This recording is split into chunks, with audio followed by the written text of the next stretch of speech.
no one else is going to.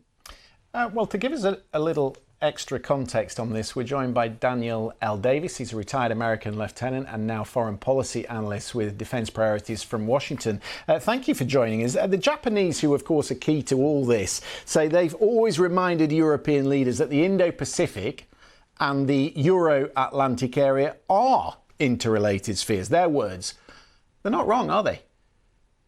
Well, certainly they're not wrong. I mean, this globalized world, really all of those things go together. But, the real issue, especially in terms of the NATO, including the Asia Pacific and China specifically in their communique, really gets to one of the problems that Macron had with the whole issue, is that NATO is a North Atlantic treaty, and to try to get involved with things going on in the Asia Pacific, while certainly important to the European Union and their economics, doesn't seem that it would be a good fit for the military alliance of NATO. And that understandably is going to raise the ire of Beijing, and that's not necessarily good for Europe or the relations between the two, because ultimately I believe that there are many ways to handle these issues between Asia and Europe that can benefit all of them. And I think they just got to be careful that they don't push too far in the military realm at the expense of the economic realm. But what is it that NATO wants to do through this liaison office? What would be the purpose of opening it in Tokyo?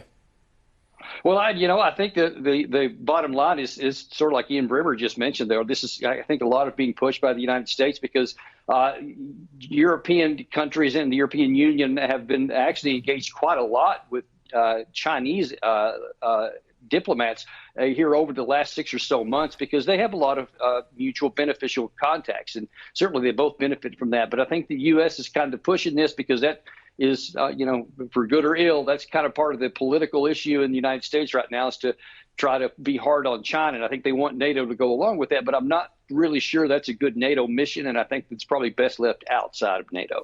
Carl Bill, if we needed a reminder of how interrelated the Indo-Pacific is with the European sphere, we only need to look at who the Chinese were hosting today, just as this was being discussed. The head of the upper chamber of the Russian parliament, close Putin ally, who is under international sanctions.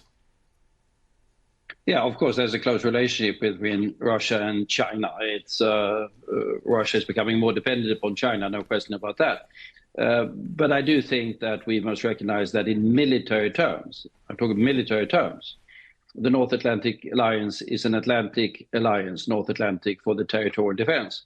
It doesn't have any sort of military capability on its own in the Indo-Pacific. There's a very strong European engagement in all of the issues of the Indo-Pacific. So you can't see in a modern world Japan or the Indo-Pacific countries being invited into the alliance? No, the alliance is an alliance of North Atlantic countries, and the North Atlantic is fairly precisely defined. So that's not going to happen. Then, of course, all of the things that happen in the world are interrelated in some sort of way, and I think it's perfectly natural for NATO to have liaison office. There used to be one in Moscow fairly recently, by the way, so doesn't necessarily mean that much.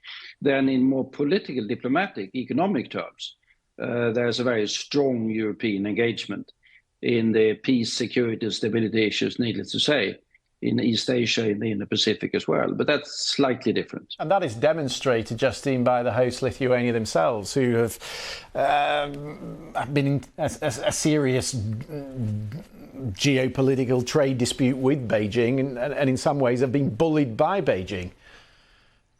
Indeed, and I think going back to those earlier points, I'm sure that for China, there's a real nervousness around how the impact of Russia's invasion of Ukraine is now prompting a much broader rethink of some core political questions, including military questions in relation to NATO. Should it expand?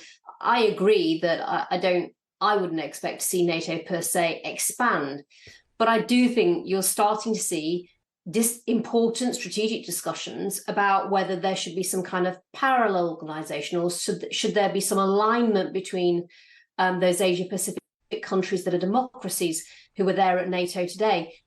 It's hard to have seen these discussions fast-tracked, perhaps in the way that they are being, had we not seen Russia illegally invade Ukraine. And so for the Chinese, there is a fast tracking of discussions that they don't want to see fast tracked. And I think that is putting more pressure on them, which will mean that they are less, I think, inclined to not necessarily withdraw support. They're not going to withdraw support for Russia, but I think perhaps a more neutral stance is one that we can expect to see Russia, not quite that China with Russia, not quite that full-hearted support that we perhaps saw right at the beginning of this.